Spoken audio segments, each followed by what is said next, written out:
नमस्कार, live cities के night bulletin दिन भर बिहार में आपका स्वागत है। खबरों की शुरुआत करेंगे, लेकिन उससे पहले एक नजर डालते हैं आज की सुर्खियों पर। सीएम नीतीश कुमार ने गयाजी में कार्यशाला का किया उद्घाटन। बिहार के सभी एडीएम, डीसीएलआर और सीओ को पटना बुलाया गया। भाजपा प्रदेश अध्यक्ष संजय सरावगी 18 को पदभार ग्रहण करेंगे। बीजेपी बोली, कहां है नौवीं फेल तेजस्वी यादव। नेता प्रतिपक्ष तेजस्वी यादव को खोज रहे नीतीश के मंत्री। पीएचडी ठेकेदारों को नीतीश सरकार का सख्त फरमान। कांग्रेस का पटना में प्रदर्शन, कहा बीजेपी पूरी तरह एक्सपोज। आरजेडी ने बिहार चुनाव में एनडीए की जीत के 2 फॉर्मूले बताए। झारखंड के मंत्री ने कहा, सम्राट जी बुलडोजर एक्शन रोक दीजिए। बिहार में 22 दिसंबर बाद पड़ेगी कड़ाके की ठंड। अब खबरें विस्तार से। सीएम नीतीश कुमार ने आज गयाजी में कार्यशाला का उद्घाटन किया। साथ ही संवाद वाटिका, नक्षत्रवन, ब्रह्मयोनी सरोवर का पुनर्जीवन, उन्नत पुस्तकालय, मोटर ड्राइविंग स्कूल और नव स्थापित स्पेस गैलरी का शिलान्यास किया। बिहार के प्रशासनिक भविष्य की दिशा तय करने वाला 2 दिवसीय उच्च स्तरीय विमर्श मंथन 2025 विपाड में हो रहा है। बिहार लोक प्रशासन और ग्रामीण विकास संस्था विपाड की ओर से आयोजित यह कार्यशाला कल तक चलेगी। उद्घाटन मुख्यमंत्री नीतीश कुमार ने किया। कार्यशाला का मकसद सिर्फ चर्चा नहीं, नीति और जमीनी क्रियान्वयन के बीच जिलों में बेहतर फैसले हों, तेजी से उसे पूरा किया जाए, अफसरों की निर्णय क्षमता और प्रशासनिक दक्षता बढ़े। इसी लक्ष्य के साथ कार्यशाला में अनुभव साझा किए जा रहे हैं। बिहार के उप मुख्यमंत्री एवं भूमि सुधार राजस्व मंत्री विजय कुमार सिन्हा लगातार भूमि से जुड़ी समस्याओं के समाधान को लेकर सक्रिय नजर आ रहे हैं। इसी क्रम में उन्होंने राज्य भर के एडीएम और डीसीएलआर और सीओ को कल यानी 18 दिसंबर गुरुवार को पटना के ज्ञान भवन में बुलाया है। इस बैठक में भूमि से जुड़ी समस्याओं के निदान पर चर्चा की जाएगी और उन्हें त्वरित समाधान के लिए रणनीति बनाई जाएगी। राजस्व एवं भूमि सुधार विभाग द्वारा आयोजित इस कार्यक्रम का नाम भूमि सुधार जन कल्याण कार्यशाला रखा गया है। इस कार्यशाला की अध्यक्षता उप मुख्यमंत्री विजय सिन्हा करेंगे। कार्यशाला में शामिल होने वाले अधिकारी अपने अपने जिलों से भूमि से जुड़ी प्रमुख समस्याओं की रिपोर्ट प्रस्तुत करेंगे। भाजपा के नवनियुक्त प्रदेश अध्यक्ष संजय सरावगी दरभंगा जिले के प्रसिद्ध बाबा कुशेश्वर नाथ महादेव मंदिर पहुंचकर विधिवत जलाभिषेक एवं पूजा अर्चना की। कुशेश्वर स्थान जाने के क्रम में जगह जगह भाजपा कार्यकर्ताओं ने ढोल नगारों बजाकर उनका भव्य स्वागत किया। सड़कों के दोनों ओर खड़े कार्यकर्ताओं और समर्थकों ने फूल मालाओं से अभिनंदन किया। संजय सरावगी ने कहा कि कुशेश्वर स्थान बाबा धाम, जिसे मिथिला का देवघर भी माना जाता है, वहां पूजा कर उन्होंने बाबा भोलेनाथ एवं मां भगवती का आशीर्वाद प्राप्त किया। उन्होंने कहा कि भाजपा के शीर्ष नेतृत्व द्वारा उन्हें जो जिम्मेदारी सौंपी गई है, उसका वे पूरी निष्ठा और समर्पण के साथ निर्वहन करेंगे।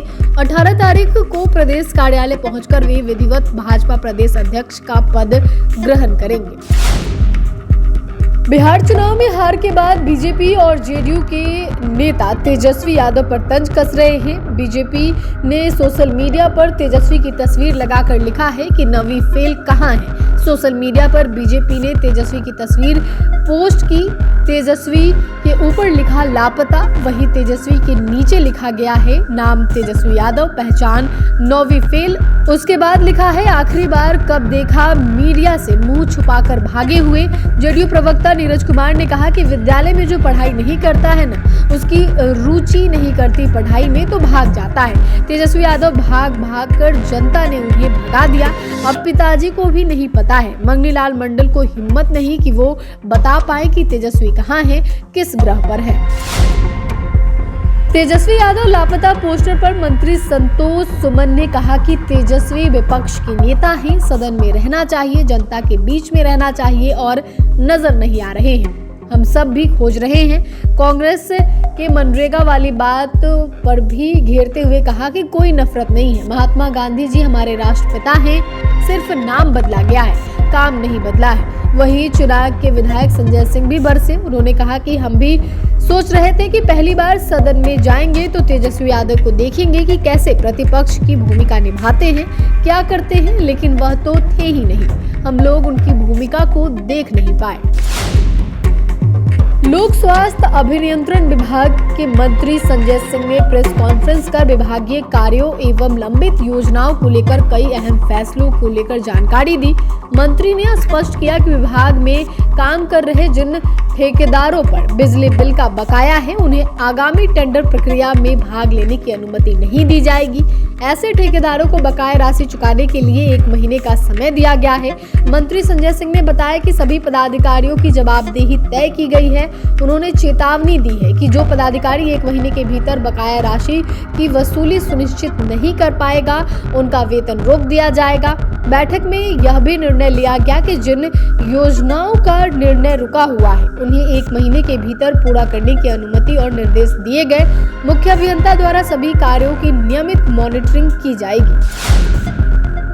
कांग्रेस के बिहार प्रदेश अध्यक्ष राजेश राम ने नेशनल हेराल्ड मामले को लेकर केंद्र सरकार और प्रवर्तन निर्देशालय ईडी पर गंभीर आरोप लगाया है। उन्होंने कहा कि बीते कई वर्षों से सोनिया गांधी और राहुल गांधी को ईडी की ओर से बार बार समन भेजा गया, जिसका कांग्रेस लगातार विरोध करती रही। उन्होंने आरोप लगाया कि राहुल गांधी और सोनिया गांधी से निराधार मामले में पूछताछ की गई। बीजेपी ईडी का दुरुपयोग कर रही है। उन्होंने दावा किया कि बीजेपी के दबाव के बावजूद अदालत ने याचिका को खारिज करते हुए ईडी को फटकार लगाई। बीजेपी पूरी तरह एक्सपोज हो गई है। कांग्रेस ने आकर गोलंबर से बीजेपी कार्यालय तक प्रदर्शन किया।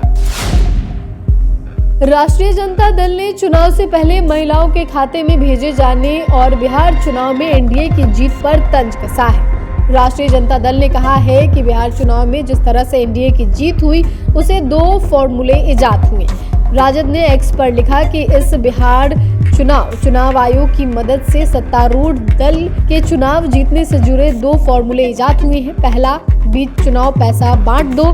दूसरा, वोट लेकर चुनाव बाद पैसा वापस ले लो। इसका सौजन्य वर्तमान भाजपाई चुनाव आयोग और मुख्य चुनाव आयुक्त को जाता है। 5 साल या 20 साल कितनी ही घटिया सरकार चलाओ, बीच चुनाव जनता के पैसे ही बांटकर फटेहाल व्यवस्था पर अस्थायी चुनावी रफू कर लो।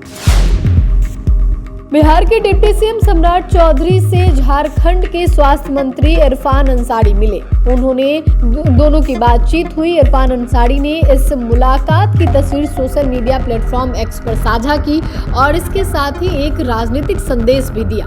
अंसारी ने बताया कि इस दौरान उन्होंने बिहार में हाल के दिनों में चर्चा हो रहे बुलडोजर एक्शन के मुद्दे पर सम्राट चौधरी से बातचीत की। इरफान अंसारी ने अपने सोशल मीडिया पर लिखा कि आपके और मेरे पिताजी के साथ मिलकर काम किया। हमारे बीच पुराना पारिवारिक और राजनीतिक संबंध रहा है। हम झारखंड में समाज को जोड़ने का काम कर रहे हैं। आप भी बिहार में जोड़ने का काम करें, तोड़ने का नहीं। उत्तर प्रदेश की नकल बिहार में नहीं चलेगी। बिहार के लोग ऐसी राजनीति को बर्दाश्त नहीं करते।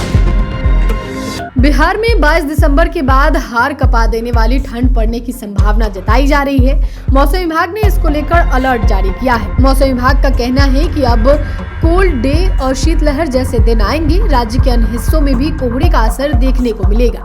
मौसम विभाग के पूर्वानुमान जारी करते हुए अगले 3 दिनों तक बिहार के 1 से 2 स्थानों पर सुबह के समय हल्के से मध्य स्तर का कोहरा बना रह सकता है। इस दौरान न्यूनतम और अधिकतम तापमान में किसी बड़े बदलाव की संभावना नहीं है।